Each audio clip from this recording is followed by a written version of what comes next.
Ella tenía 8 años, pero aquella noche dejó de ser solo una niña. No hubo conversación, no hubo explicación, no hubo siquiera una mirada en su dirección. En la sala contigua, mientras los adultos hablaban en voz baja, su propio nombre era usado como moneda silenciosa. Un acuerdo sellado entre sorbos de café fuerte y firmes apretones de manos. Para quienes estaban en la mesa, aquello era prudencia, estrategia, seguridad económica. Para quien estaba en el cuarto, era como oír su propia libertad siendo archivada antes siquiera de existir. Y mira, cuando una niña percibe que decisiones enormes se toman sin que ella exista en la ecuación, algo cambia por dentro. No explota. No grita. Pero lo registra. En la cultura rural del interior seco de México, las alianzas entre familias no eran vistas como crueldad. Eran vistas como protección. Tierras unidas, negocios fortalecidos, apellidos preservados. Así se mantenía la estabilidad. Y la estabilidad, para los adultos, vale más que sentimientos difusos. Solo que la lógica que tranquiliza a quien paga las cuentas no consuela a quien aún duerme abrazada a un muñeco de trapo. Lo que para ellos era cálculo, para ella sonaba como sentencia.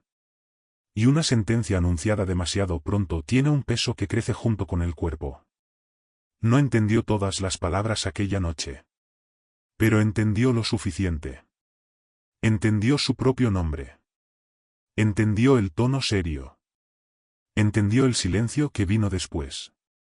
A veces no es necesario comprender todo el discurso para sentir el impacto. Basta percibir que algo definitivo fue decidido. ¿Cuántas veces en la vida adulta ocurre lo mismo? Una reunión, una conversación informal, luego vemos que, en el fondo, ya es una decisión tomada. La diferencia es que los adultos tienen recursos para reaccionar. Los niños solo tienen miedo. Y el miedo, cuando nace temprano, echa raíces profundas. No es un miedo específico todavía. No es miedo a un rostro, a una voz o a un gesto. Es un miedo difuso, sin contorno, pero persistente. Es como sentir olor a lluvia en el aire, incluso cuando el cielo aún está azul. Algo va a suceder. No hoy. No mañana. Pero está marcado. Y cuando la mente infantil intenta organizar eso, hace lo que sabe hacer, imagina. Y la imaginación, sin información, suele ser cruel. Los adultos creían estar garantizando su futuro. Y tal vez, dentro de su lógica, realmente lo estaban. Seguridad financiera, tierras ampliadas, una unión ventajosa. Solo que hay una diferencia enorme entre garantizar la supervivencia y garantizar la dignidad. La seguridad impuesta puede incluso proteger el cuerpo, pero aprisiona la autonomía. Y la autonomía es algo que, cuando se niega temprano, tarda años en reconstruirse. A veces toda una vida. Ella empezó a observar a los adultos de otra manera después de aquella noche. Antes, eran puerto seguro. Después, se convirtieron en estrategas de un juego que ella no entendía. Y cuando la confianza empieza a resquebrajarse, aunque sea discretamente, la niña aprende a escuchar puertas cerradas, a prestar atención a los susurros, a intentar descifrar expresiones. Crece antes de tiempo. Y crecer antes de tiempo nunca sale gratis. Tal vez alguien diga que era demasiado pequeña para comprender lo que estaba pasando. Pero no subestimes la percepción de una niña. Puede que no domine los términos jurídicos de un acuerdo, pero entiende cuando deja de ser prioridad. Entiende cuando el silencio pesa. Entiende cuando su propio nombre se pronuncia de manera diferente. Y aquel nombre, aquella noche, no sonó como cariño. Sonó como transacción. Lo curioso es que nadie allí se veía como villano. El padre creía estar haciendo lo mejor. El compadre veía ventaja mutua. Era tradición. Era costumbre. Era la forma de las cosas. Y es exactamente ahí donde reside el peligro de las decisiones automáticas. Cuando algo se repite por generaciones, deja de cuestionarse. Pero el hecho de que algo sea común no significa que sea justo. Muchas prisiones comienzan así, normalizadas. Si fuera hoy, tal vez alguien le preguntaría su opinión. Tal vez hablarían de elección, de consentimiento, de libertad. Pero en aquel contexto, elegir era un lujo. Y cuando elegir se vuelve un lujo, el miedo se vuelve rutina. A partir de entonces, cada cumpleaños dejaría de ser solo celebración. También sería cuenta regresiva. Y la cuenta regresiva cambia la manera en que se percibe el tiempo. Aquella noche, aún era una niña. Pero algo dentro de ella quedó en alerta permanente. No era rebeldía. Aún no. Era expectativa ansiosa. Era la sensación de que había una puerta al final del pasillo de la vida y alguien ya había decidido que tendría que atravesarla. Solo que lo que existía detrás de esa puerta, nadie lo explicó. Y es justamente cuando no hay explicación que el miedo empieza a crecer junto con el cuerpo. El tiempo pasó, pero aquella conversación en la sala contigua nunca salió completamente de su memoria. No era un recuerdo nítido, era más como un eco constante. Mientras el cuerpo crecía, el miedo también tomaba forma. Otras niñas hablaban de vestidos, fiestas, primeras miradas intercambiadas en la plaza. Ella no. Ella hacía cálculos silenciosos. ¿Cuántos años faltan? ¿Cuántos cumpleaños faltan? La infancia, que debería ser ligera, empezó a cargar una sombra discreta. No era visible para todos, pero era constante para ella. Lo desconocido tiene un poder curioso, llena los espacios vacíos con las peores hipótesis. Como nunca había visto al hombre prometido, su mente hacía el trabajo sola. Y la mente desocupada, cuando se alimenta de miedo, no crea escenarios neutros. Creaba un hombre severo, impaciente, frío. Creaba una casa donde su palabra no tendría peso. Creaba una rutina donde la risa sería escasa. Y cuanto más imaginaba, más real parecía aquello. Así funciona el miedo anticipado. No espera a los hechos. Se instala antes. ¿Cuántas personas viven hoy exactamente así? Sufren por algo que aún no ha ocurrido. Se preparan para un rechazo que tal vez nunca llegue. Evitan intentar por miedo a fracasar. El cerebro no diferencia tan bien lo que es real de lo que es imaginado cuando la emoción es intensa. Para ella, aquel matrimonio ya era casi una realidad concreta, aun faltando años. En la escuela, cuando alguien preguntaba sobre el futuro, respondía con frases cortas. No se permitía soñar en grande. No hablaba de profesión, de viajes, de posibilidades. Siempre había un límite invisible que interrumpía cualquier fantasía. ¿Cómo planear un camino si ya existe un destino definido? Ese tipo de bloqueo es silencioso, pero poderoso. Moldea decisiones antes incluso de que la persona lo perciba. Mientras sus amigas hablaban del amor como descubrimiento, ella asociaba amor con obligación. No por maldad, sino por condicionamiento. Crecer oyendo que el propio futuro ya estaba acordado cambia la percepción sobre el afecto. El corazón aprende a protegerse antes siquiera de latir más fuerte. Y protegerse demasiado pronto suele tener un precio, la dificultad de confiar después. Empezó a desarrollar una habilidad peculiar, evitar crear vínculos profundos. No se enamoraba, no se permitía imaginar a alguien diferente a su lado. Si alguien mostraba interés, se alejaba. No por desdén, sino por autopreservación. ¿Para qué invertir emoción en algo que, al final, no tendría continuidad? Era como plantar flores en un terreno que ya tenía dueño. Y mira cómo el miedo puede ser traicionero. No solo paraliza, moldea la identidad. Poco a poco, empezó a verse como alguien que necesitaba ser fuerte, contenida, preparada para soportar. No era una adolescente soñadora. Era una adolescente en estado de espera. Y vivir en estado de espera cansa. Cansa porque la vida sucede alrededor, mientras por dentro todo parece provisional. Hay una diferencia enorme entre prudencia y parálisis. La prudencia observa, evalúa, decide. La parálisis solo evita. Ella creía estar siendo prudente al no involucrarse, al no crear expectativas. Pero, en el fondo, solo estaba intentando no sufrir por adelantado. El problema es que, al intentar evitar un dolor futuro, terminó limitando experiencias presentes. Lo más irónico es que el hombre prometido quizá ni siquiera estuviera pensando en ella con la misma intensidad. Tal vez estaba ocupado con sus propios miedos. Tal vez también tenía dudas. Pero como no había diálogo, su imaginación seguía trabajando sola. Y la imaginación sin información casi siempre exagera. Así, el miedo creció junto con el cuerpo. Ganó altura, ganó argumentos, ganó lógica propia. Ya no era solo una sensación infantil, era una narrativa consolidada. Pero, a medida que los años avanzaban, otra cosa también empezaba a surgir, una duda silenciosa. ¿Y si la historia que creó en su propia cabeza no fuera exactamente la historia que la realidad le tenía reservada? La adolescencia llegó como llega para todo el mundo, trayendo demasiadas preguntas y muy pocas respuestas. Solo que, para ella, las dudas no eran únicamente sobre quién quería ser.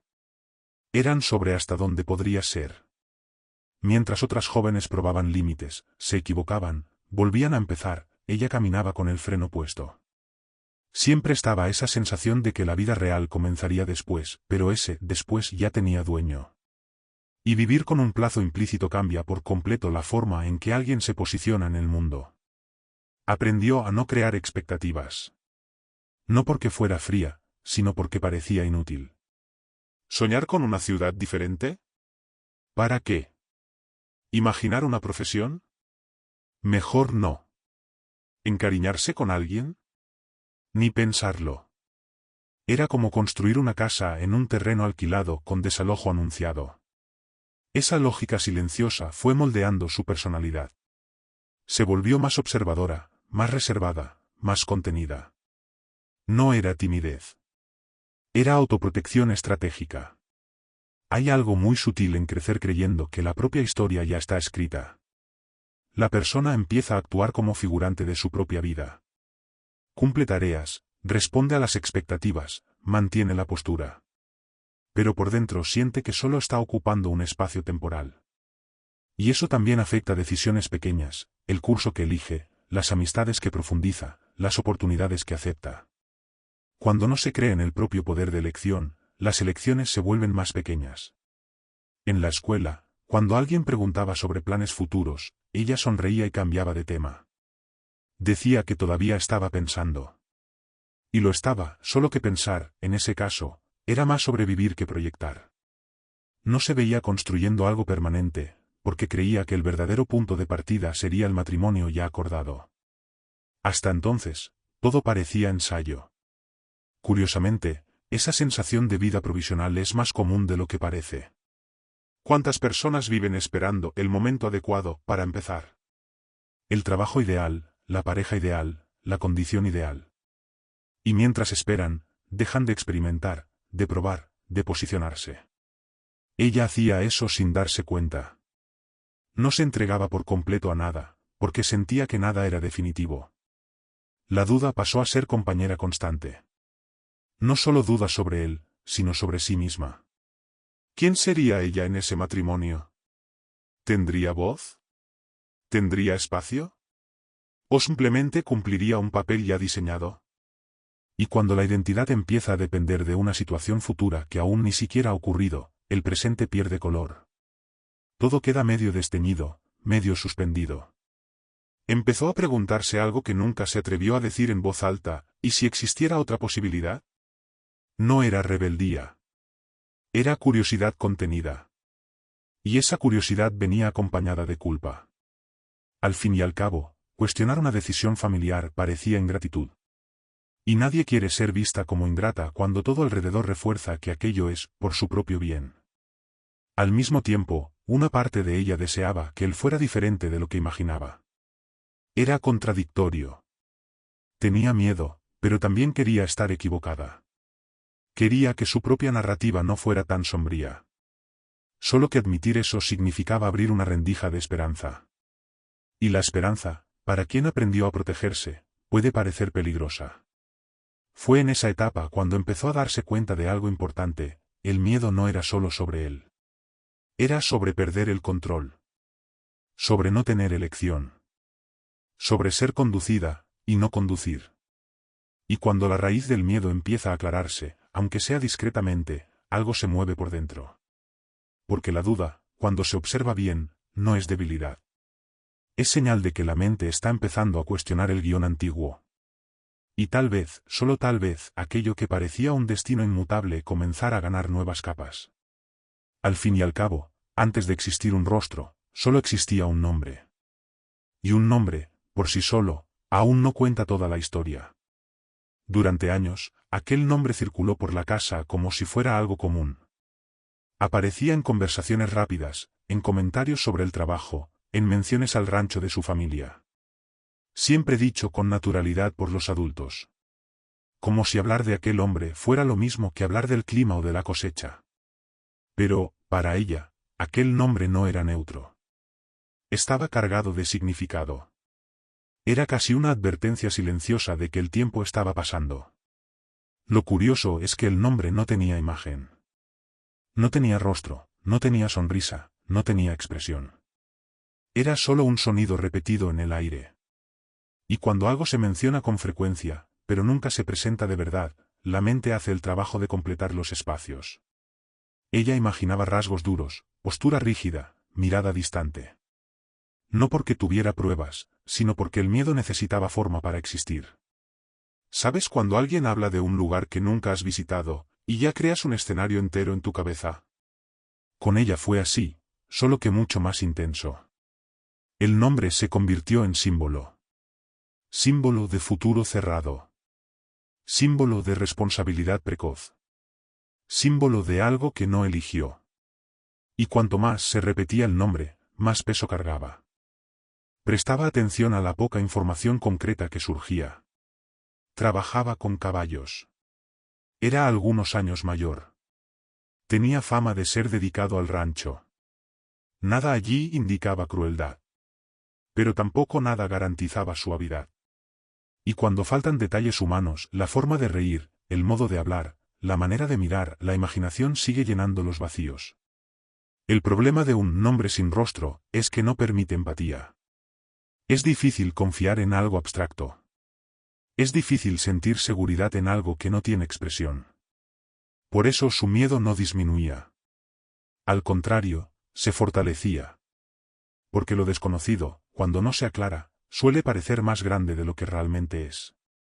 Se sorprendía repitiendo aquel nombre mentalmente, como si intentara acostumbrarse. Trataba de asociarlo con algo neutro, menos amenazante. Pero no lo lograba. Era como intentar convertir sombra en luz solo con la fuerza del pensamiento. El nombre seguía siendo, ante todo, un recordatorio de que el futuro ya estaba acordado. Al mismo tiempo, algo empezaba a cambiar sutilmente.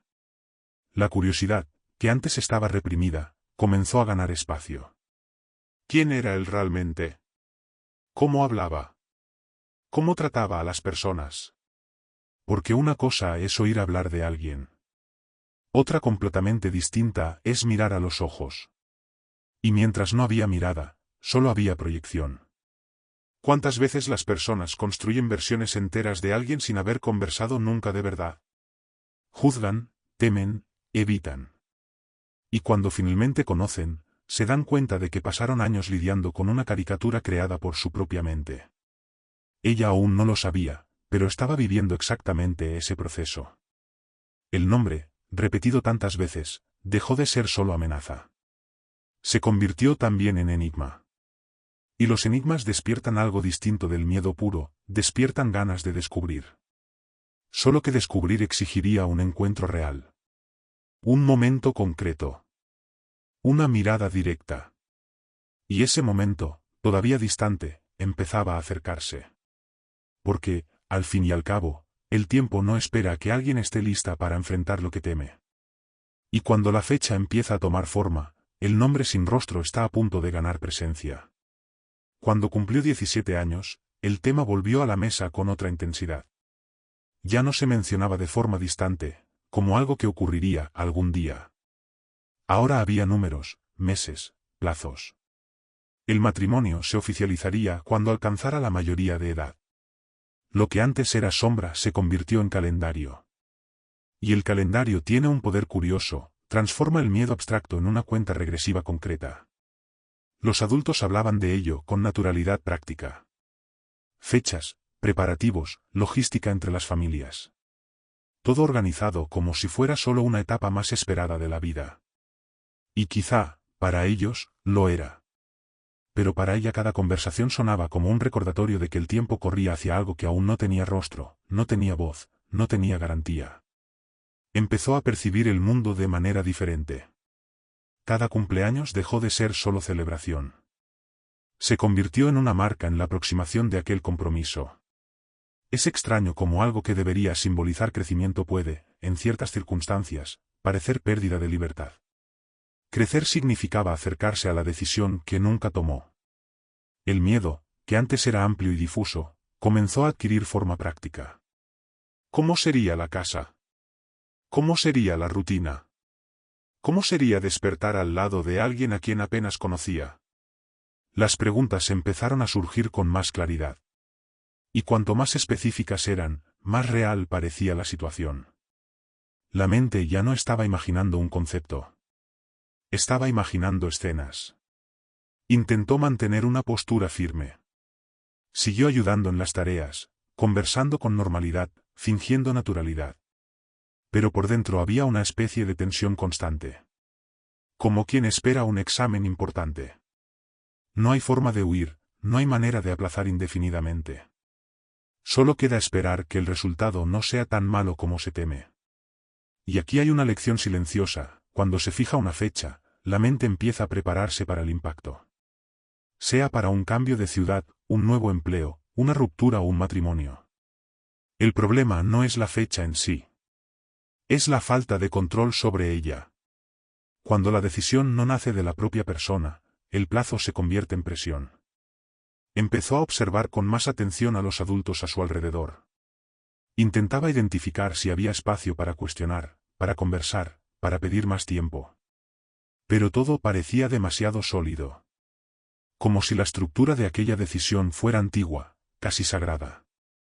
Y enfrentarse a estructuras antiguas exige un coraje que aún estaba en formación. Lo curioso es que, cuanto más se acercaba el momento, más surgía dentro de ella un deseo contradictorio: entender antes que condenar. Hasta entonces, el miedo guiaba sus pensamientos. Pero ahora, con el plazo definido, surgía la necesidad de enfrentar la realidad. Porque temer algo indefinidamente cansa. Llega un punto en que la mente prefiere saber antes que seguir suponiendo. Empezó a imaginar el primer encuentro. No con romanticismo, sino con cautela. ¿Cómo reaccionaría él?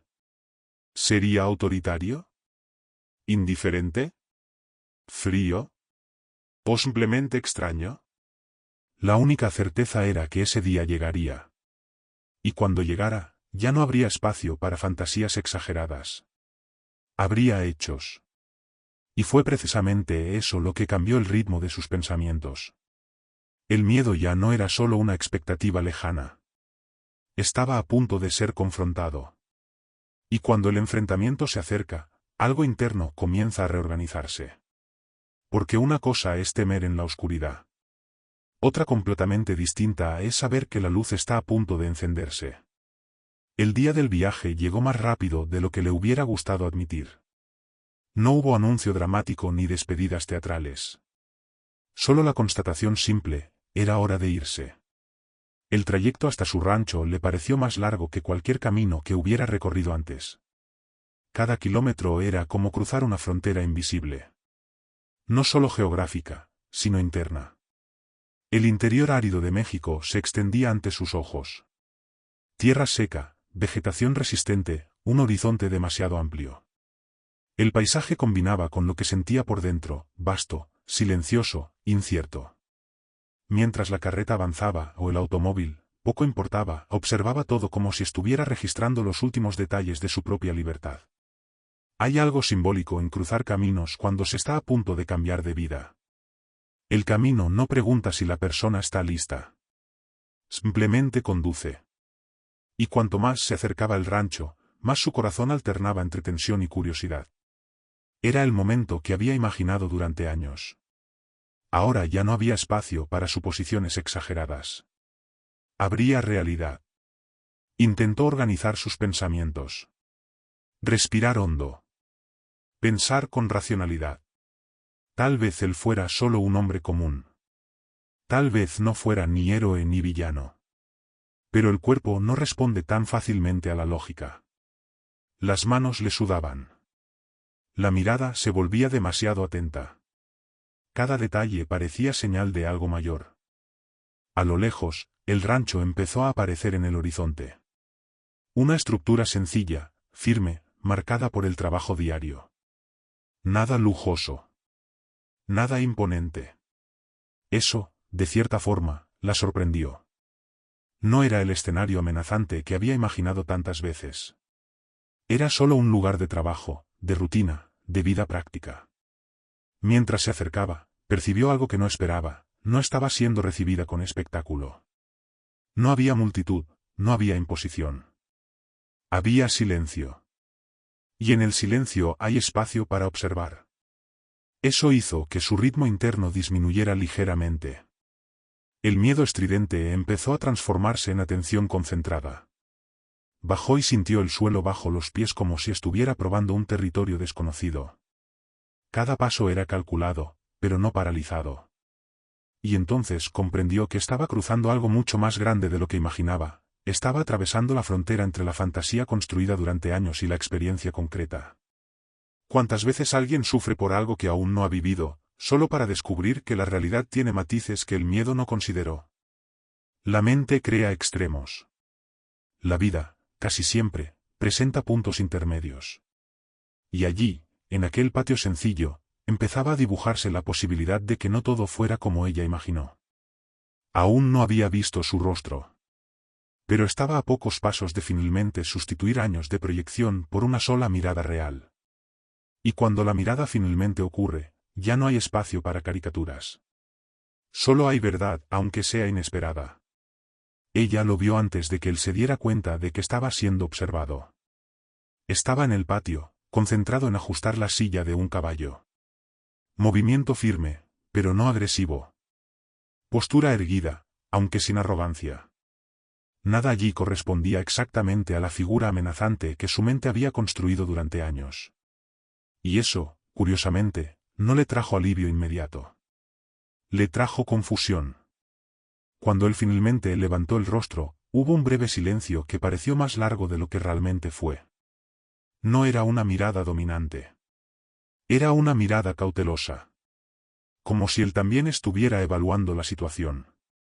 Como si también estuviera atravesando un momento decisivo.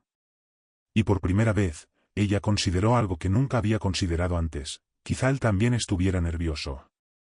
El primer impacto no fue romántico. No fue mágico.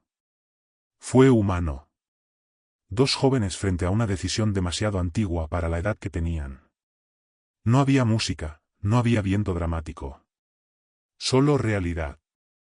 Y la realidad, cuando finalmente sustituye a la imaginación, suele desmontar exageraciones. Ella percibió pequeños detalles que su mente jamás habría inventado. La forma en que él acomodó las manos antes de acercarse. El cuidado al mantener cierta distancia. La manera en que evitó invadir su espacio. Esos gestos no eran grandiosos, pero eran reveladores. El miedo no combina con la delicadeza. Y allí había delicadeza. El silencio entre los dos no era pesado. Era extraño, sí. Pero no opresivo. Era el tipo de silencio que surge cuando dos personas intentan entender su propio papel en algo más grande que ellas. Ella esperaba sentir amenaza inmediata. En cambio, sintió expectativa contenida.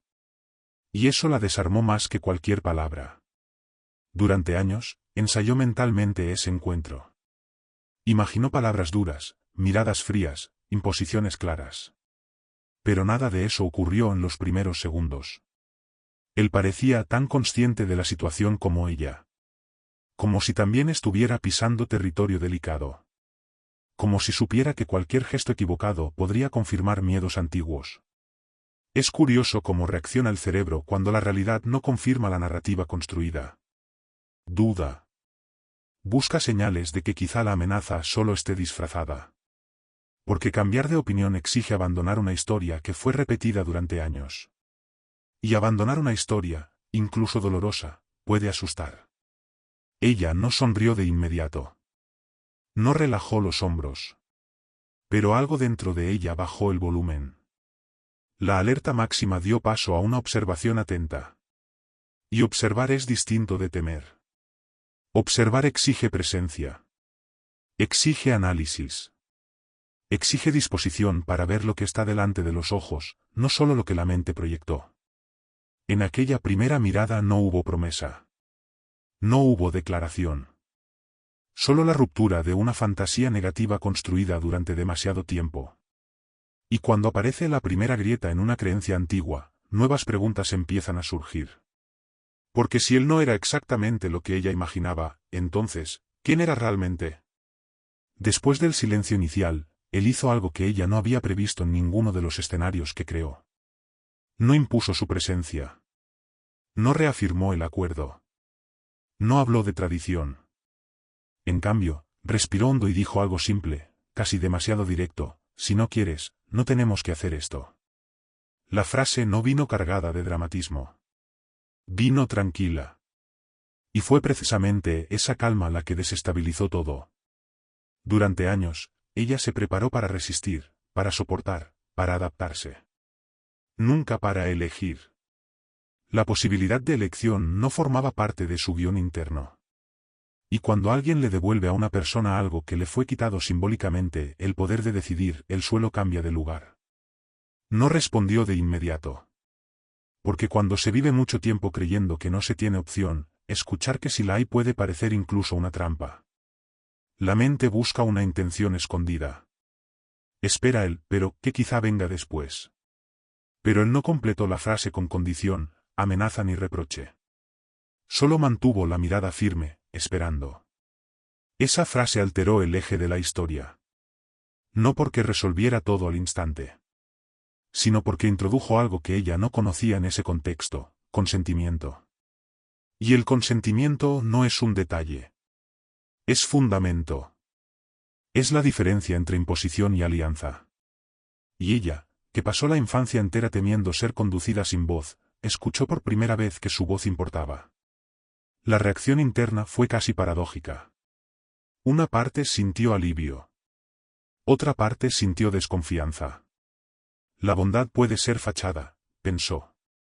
Al fin y al cabo, los gestos aislados no construyen confianza. Pero aún así, aquella frase resonó de forma distinta a las conversaciones que escuchó en la infancia. Nadie antes le había preguntado qué quería. Hay un momento en la vida en que la persona descubre que el mayor miedo no era exactamente la situación, sino la ausencia de control. Y cuando el control regresa, aunque sea parcialmente, la percepción cambia. Ya no es un camino obligatorio. Es una ruta que puede rechazarse. Él no la presionó por una respuesta inmediata. No exigió decisión. Solo afirmó la posibilidad.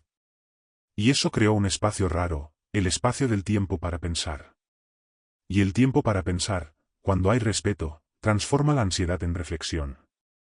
Ella empezó a percibir que quizá estuviera frente a algo que su imaginación nunca consideró: un hombre también atrapado en una tradición, pero dispuesto a romperla si fuera necesario.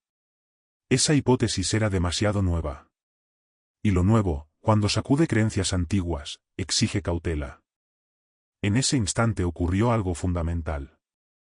El miedo dejó de ser absoluto. No desapareció, pero perdió el mando. Porque, por primera vez, ella no estaba siendo arrastrada hacia un destino. Estaba siendo invitada a decidir. Y decidir lo cambia todo, sobre todo cuando nunca antes se tuvo esa oportunidad. Pero una decisión real exige algo aún más delicado: confianza.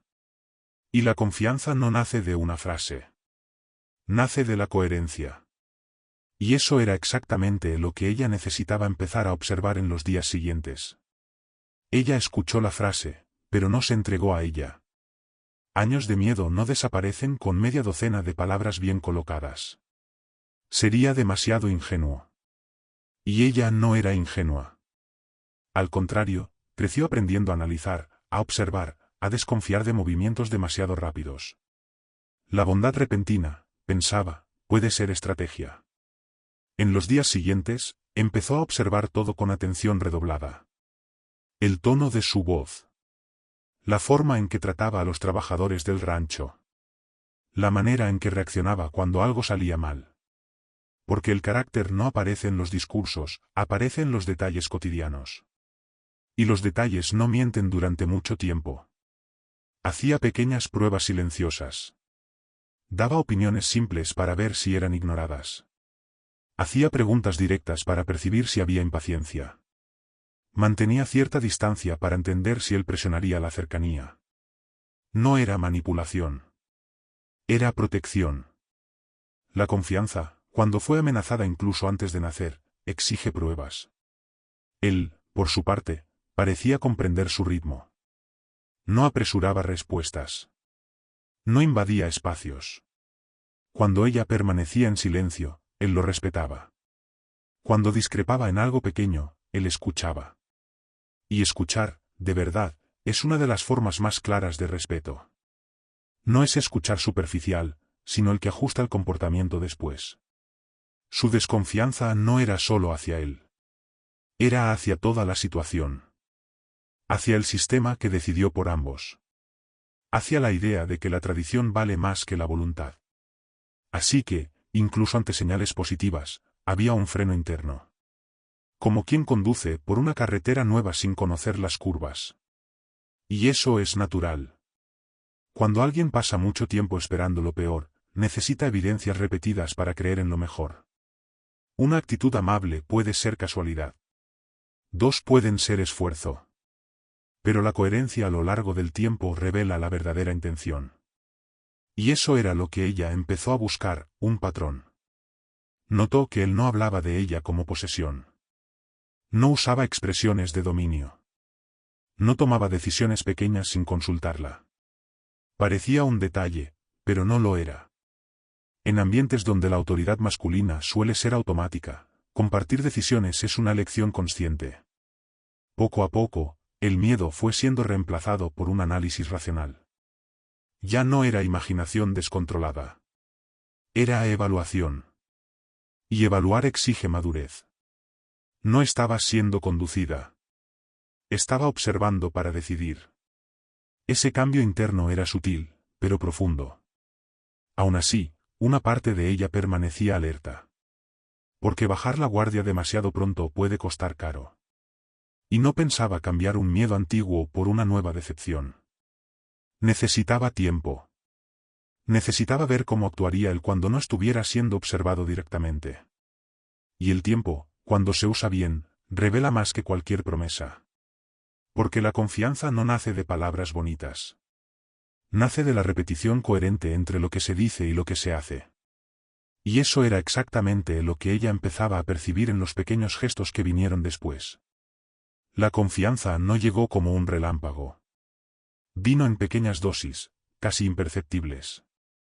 Un gesto aquí, otro allá.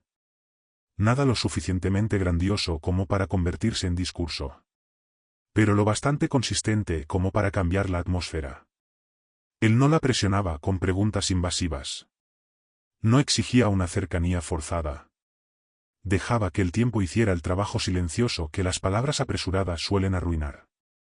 En la organización de la casa, le pedía su opinión. Cosas simples, donde prefería guardar los utensilios, como imaginaba la disposición de los muebles, que le parecía más práctico. Puede parecer trivial.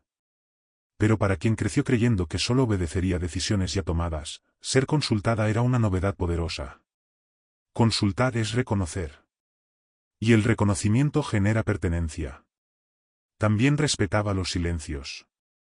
No interpretaba la reserva como desafío. No intentaba arrancar respuestas por la fuerza. A veces simplemente trabajaba a su lado, sin invadir. Y trabajar hombro con hombro, sin presión, crea un tipo distinto de vínculo. No está basado en obligación. Está basado en convivencia real. Hubo un momento específico que marcó un antes y un después. Un trabajador le sugirió algo directamente a él, ignorando su presencia. Él interrumpió la conversación y dijo, pregúntele a ella también. Fue simple, directo, natural. No hubo teatralidad. Pero hubo posicionamiento. Y el posicionamiento público demuestra convicción. La seguridad emocional no nace de declaraciones intensas.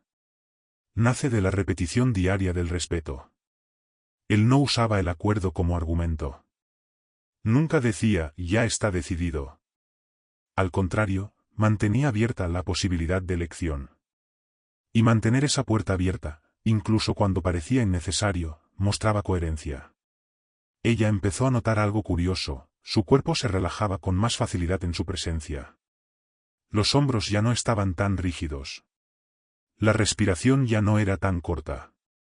Pequeñas señales físicas revelan cuando la mente empieza a sentirse menos amenazada. Y el cuerpo rara vez miente en ese tipo de situación. En lugar de imponer autoridad, él demostraba responsabilidad. Cuidaba el rancho, cumplía horarios, trataba a las personas con firmeza sin humillación.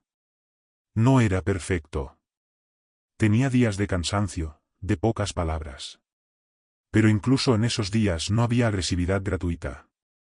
Había humanidad. Se dio cuenta de que el miedo inicial empezaba a parecer exagerado. No porque fuera irracional en su origen, sino porque estaba basado en la ausencia de información. Ahora había información concreta. Había convivencia. Había evidencias. Y las evidencias tienen el poder de desmontar fantasías negativas. Aún así, confiar por completo exigía un paso más. No bastaba con observar actitudes externas. Era necesario entender qué pensaba realmente sobre aquel antiguo acuerdo.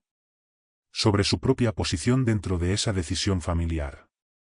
Porque los pequeños gestos construyen seguridad, pero la verdad compartida construye alianza. Y fue precisamente cuando esa conversación inevitable ocurrió que algo aún más profundo empezó a revelarse. La conversación no ocurrió de manera planificada. No hubo invitación formal ni un ambiente solemne. Fue en una tarde común, después de un día de trabajo más largo de lo habitual. El sol ya empezaba a bajar, el calor disminuía, y el silencio entre los dos parecía distinto. No pesado. No tenso. Solo lo suficientemente maduro como para sostener una verdad necesaria. Ella decidió preguntar. No con acusación, sino con claridad. Quería entender qué significaba aquel acuerdo para él. Quería saber si estaba frente a alguien que simplemente aceptaba la tradición sin cuestionarla o si también había atravesado dudas similares. Porque, en el fondo, no temía solo el matrimonio. Temía ser la única que nunca tuvo elección. Él tardó unos segundos antes de responder. Y esa pausa no fue incómoda. Fue honesta. Admitió que tampoco eligió aquello del todo. Creció escuchando que esa unión era importante para las familias. Que fortalecería las tierras, mantendría la estabilidad, evitaría conflictos futuros. Fue criado para ver el matrimonio como responsabilidad, no como romance. Al oír eso, algo dentro de ella se reorganizó. No estaban en lados opuestos de la historia. Ambos eran piezas de una decisión demasiado antigua. Ambos cargaban expectativas que no crearon. Eso no borraba el pasado, pero creaba un nuevo punto de partida, comprensión mutua. Él no se colocó como víctima. No culpó a sus padres. No dramatizó. Solo explicó que, cuando percibió que ella tenía miedo, entendió que necesitaba actuar de manera diferente. Porque la tradición no puede ser excusa para ignorar la dignidad. Esa frase no sonó ensayada. Sonó firme. Y la firmeza serena transmite verdad. Ella percibió que, por primera vez, no estaba dialogando con una estructura. Estaba dialogando con una persona. Y persona es diferente de sistema. El sistema impone. La persona elige. Y cuando alguien decide romper un patrón antiguo por respeto, demuestra madurez real. Esa conversación trajo algo que los pequeños gestos aún no habían ofrecido por completo: alineación. No solo estaban conviviendo. Estaban comprendiendo el contexto del otro. Y la comprensión reduce la distancia que el miedo construye. Empezó a darse cuenta de que lo que más la asustaba no era el matrimonio en sí, sino la idea de no ser vista. Y allí, en esa conversación sencilla, estaba siendo vista. Sus dudas no fueron ridiculizadas. Sus miedos no fueron tratados como exageración. Fueron reconocidos. El reconocimiento cambia la dinámica de cualquier relación. Él no intentó convencerla de quedarse. Solo dejó claro que, si decidía irse, lo respetaría. Y decir eso después de explicar su propio contexto reforzaba la coherencia. No era un discurso aislado. Era una postura. A partir de entonces, algo nuevo comenzó a surgir. No era pasión todavía. Era algo más sólido, admiración cautelosa. Y la admiración, cuando nace del respeto, suele ser terreno fértil para sentimientos más profundos. Pero gustar, eso ya era otra historia. Y quizá aún más aterradora. Empezó a notar algo desconcertante, estaba riendo. Riéndose de comentarios simples, de situaciones cotidianas, de pequeñas ironías que él hacía con naturalidad. Y la risa, que antes parecía lejana en ese escenario, comenzó a surgir espontánea. Pero, en lugar de traer solo ligereza, trajo también un nuevo tipo de miedo. Gustar cambia todo. Mientras solo había recelo, se sentía protegida por su propia distancia emocional. El miedo mantiene las barreras en alto. Pero cuando el corazón empieza a bajar la guardia, el riesgo aumenta. Porque, si algo sale mal, el dolor ya no será teórico. Será real. Se sorprendió esperando las conversaciones. Observando la hora en que él regresaría del campo. Reparando en detalles que antes habrían pasado desapercibidos. La forma en que fruncía el ceño cuando estaba concentrado. La manera en que intentaba disimular el cansancio para no parecer débil. Pequeñas cosas empezaron a adquirir significado. Y eso la asustó más que la antigua promesa. Porque la promesa era una imposición externa. Gustar era una decisión interna. Y la decisión interna implica vulnerabilidad. Implica admitir que la otra persona tiene el poder de afectar las emociones. Y permitir eso exige valentía. Durante años se entrenó para no apegarse. Evitó crear expectativas. Evitó fantasías.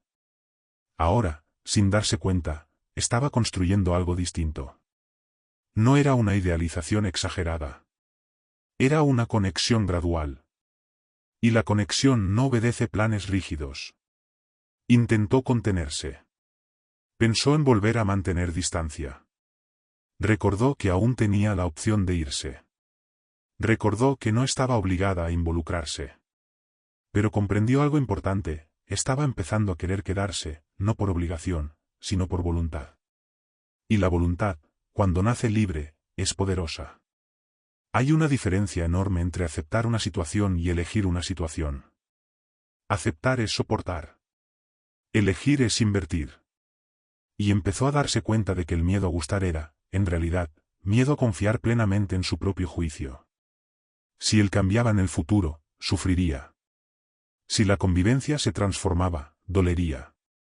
Pero evitar el sentimiento para evitar un posible dolor también significa evitar una posible felicidad.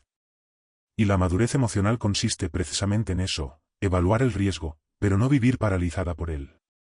Comenzó a entender que no estaba siendo salvada por nadie.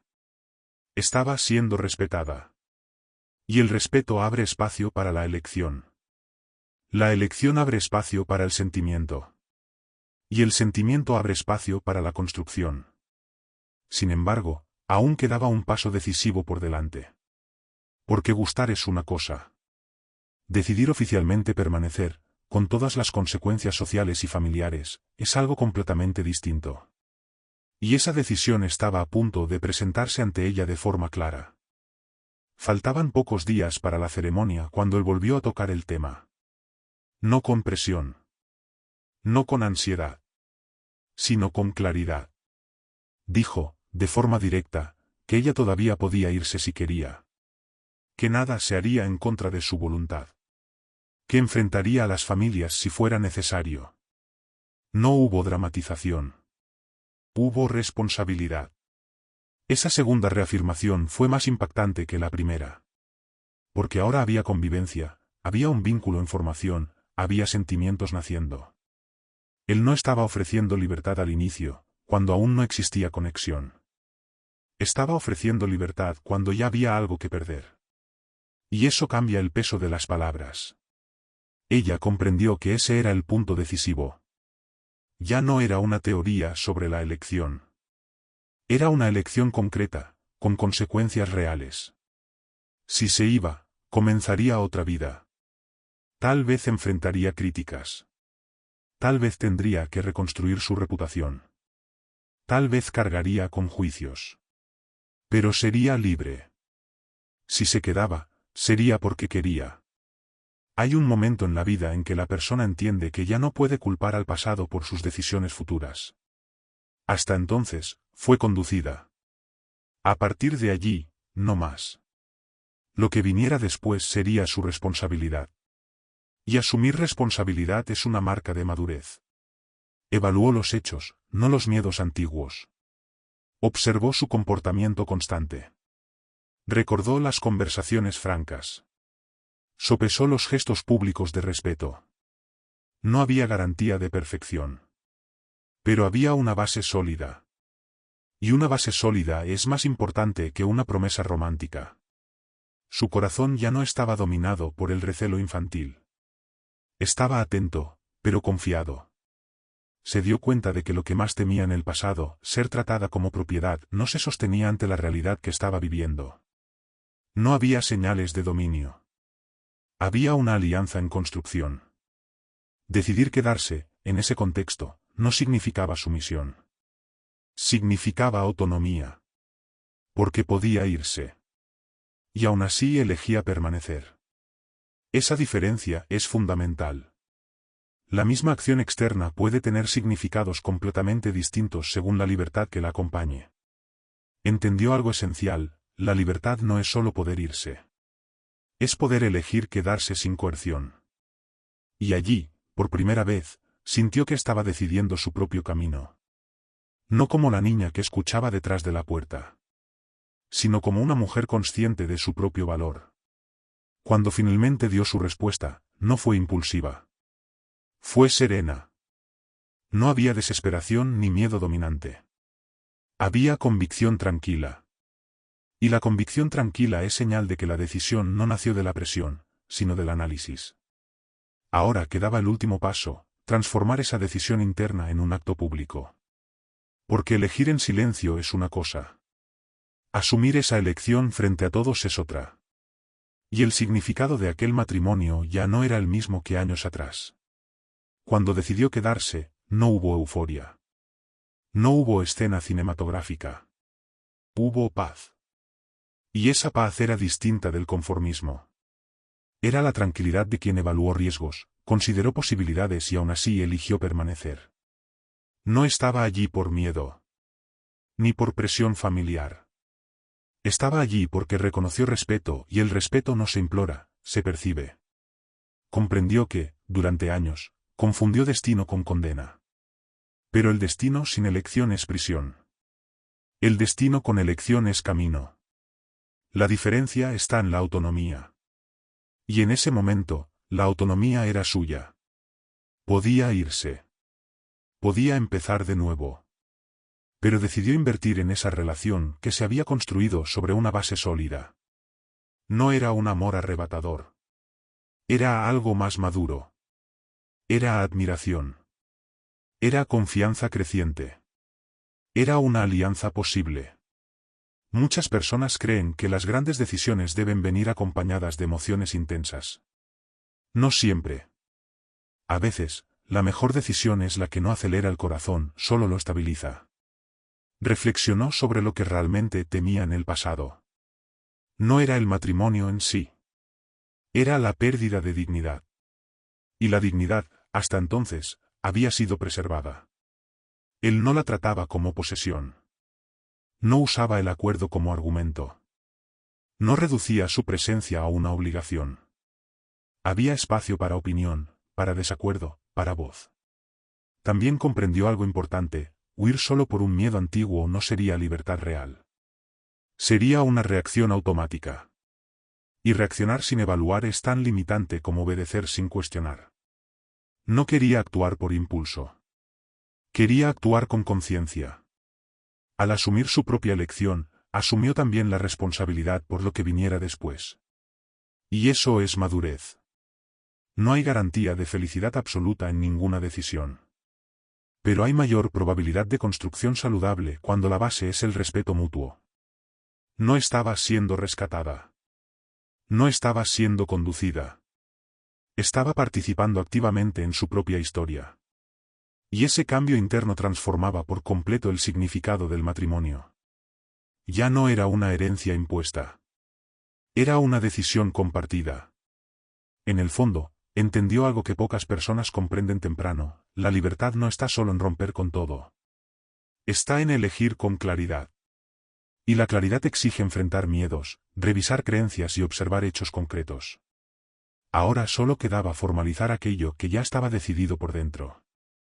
La ceremonia se acercaba, pero el significado de ese día ya no cargaba el peso de antes. La ceremonia se llevó a cabo sin grandiosidad. Nada de fiesta extravagante, nada de demostraciones exageradas. Solo familiares, algunos testigos y el compromiso asumido con sencillez. Pero lo que se celebraba allí no era solo una unión tradicional. Era algo mucho más silencioso y mucho más poderoso. Años atrás, ese mismo matrimonio representaba una prisión anticipada. Representaba pérdida de control. Representaba miedo a lo desconocido. Ahora representaba una decisión consciente. Y la diferencia entre imposición y elección cambia por completo la energía de cualquier compromiso. Caminó hacia el altar sin el peso que había cargado en la infancia. No porque la tradición hubiera desaparecido, sino porque la tradición dejó de ser amenaza. Cuando existe respeto, incluso las estructuras antiguas pueden resignificarse. Lo que antes parecía un destino cerrado ahora era un camino construido entre dos. La mirada de él no era de posesión. Era de alianza. No había superioridad. Había equilibrio. Y el equilibrio es raro cuando las relaciones comienzan bajo presión externa. Sin embargo, allí, a pesar del origen controvertido, lo que sostenía ese momento era algo distinto, con sentimiento renovado. Ella comprendió que, si en ese instante decidiera retroceder, podría hacerlo. Esa conciencia silenciosa le dio aún más firmeza al sí que pronunció. Porque decir sí, teniendo la opción real de decir no, es lo que transforma una promesa en elección. Lo más curioso es que nada en la escena parecía extraordinario para quien mirara desde fuera. Era solo un matrimonio más en el interior. Pero, por dentro, había una revolución invisible. Una niña que escuchó su propio nombre como moneda ahora se veía como protagonista de su propia decisión. No estaba allí por obligación familiar. Ni por miedo al juicio. Estaba allí porque evaluó carácter, coherencia y respeto. Y el respeto es terreno fértil. Puede no garantizar ausencia de conflictos, pero sí garantiza base para enfrentarlos juntos.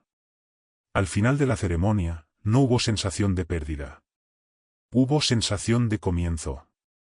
Un comienzo que no negaba el pasado, sino que lo reinterpretaba. Porque lo que parecía condena años atrás resultó ser una oportunidad de elección, cuando la elección le fue devuelta. Y es precisamente aquí donde la historia revela algo mayor: no todo miedo señala un peligro real. A veces solo señala falta de información. Y cuando la información llega, cuando la convivencia sucede, cuando la dignidad se preserva, lo que parecía prisión puede transformarse en libertad consciente. Pasó años creyendo que su vida estaba cerrada desde fuera. Descubrió, tarde o temprano, que la llave siempre estuvo en la elección. Y aquí queda la pregunta incómoda: ¿cuántos miedos hoy están dirigiendo decisiones que aún ni siquiera han sido puestas a prueba? ¿Cuántas veces el temor a lo peor impide ver la realidad con madurez? ¿Cuántas historias se interrumpen porque alguien decidió huir antes de verificar los hechos? No todo miedo es advertencia de peligro. A veces es solo ausencia de información. Ella no fue salvada por las circunstancias. No fue rescatada por casualidad. Fue transformada cuando comprendió que podía elegir. Y solo se quedó porque había respeto. Porque la dignidad estaba presente. Porque no era imposición, era decisión. Pero esta no es la única historia sobre elección. Hay otra historia aquí en el canal que toca una herida distinta y quizás aún más profunda. La historia de alguien que nunca fue prioridad. Nunca fue la apuesta principal. Nunca fue el plan A. Mira ahora, la hija que nunca fue elegida terminó cambiando el destino de la familia. Allí conocerás la trayectoria de una hija que creció al margen de las expectativas, y que, precisamente por eso, terminó transformando el futuro de todos. Si alguna vez te has sentido subestimado, dejado de lado o no elegido, el próximo vídeo hablará directamente contigo. Y si historias como esta tienen sentido para ti, suscríbete al canal y activa las notificaciones. Porque a veces quien no es elegido, es exactamente quien lo cambia todo.